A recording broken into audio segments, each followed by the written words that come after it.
Ever pondered why opposites seem to attract? Well, it's not just a catchy phrase, there's a psychological explanation behind it. It's all about complementary needs. See, we humans are complex creatures, and we're often drawn to people who possess something that we lack. It's like a subconscious magnet pulling us towards balance and harmony. Imagine, for instance, a person who is naturally reserved.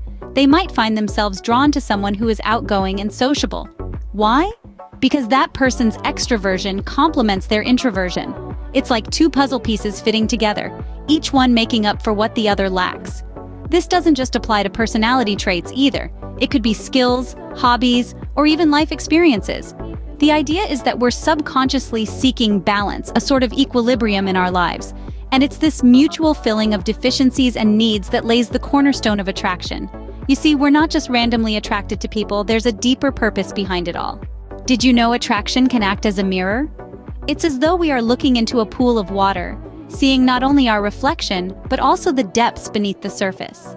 Attraction illuminates our deepest values and aspirations, casting light on the parts of ourselves we admire and wish to develop. It's like catching a glimpse of the person we desire to be in the eyes of another. Yet, this mirror also exposes our unresolved issues. Ever found yourself drawn to someone who just isn't available emotionally? It's possible that this attraction stems from a fear of intimacy, a fear that leads us down the path of unfulfilling relationships.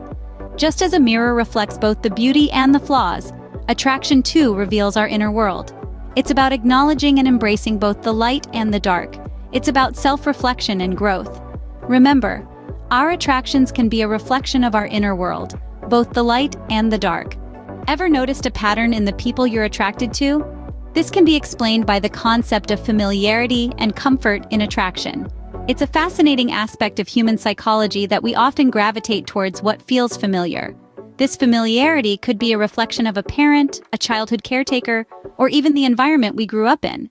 It's like an echo of our past resonating in our present, pulling us towards those who mirror these familiar aspects. Think about it. The allure of the familiar is in its ability to provide a sense of comfort and security. It's like slipping into a well-worn pair of shoes. It just feels right. But there's a flip side to this coin.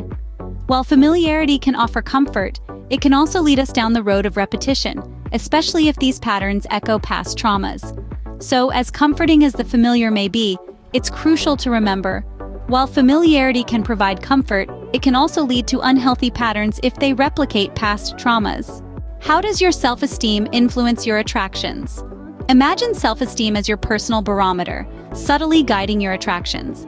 When your self-esteem is healthy and robust, you're inclined to seek out partners who respect and value you, reflecting your positive self-image. You're drawn to those who treat you well, who affirm your worth, validating your positive self-perception. But what happens when your self-esteem is low? You may find yourself attracted to individuals who mirror your negative beliefs about yourself. You might tolerate disrespect or neglect, trapped in a cycle that reinforces your self-doubt and insecurities. This is often an unconscious process, a silent script dictating your attractions and relationship dynamics. Breaking free from these unhealthy patterns can be a journey of self-discovery and self-love.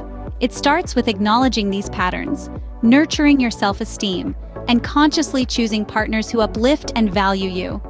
Remember, our attractions can often be a reflection of our self-esteem and the validation we seek.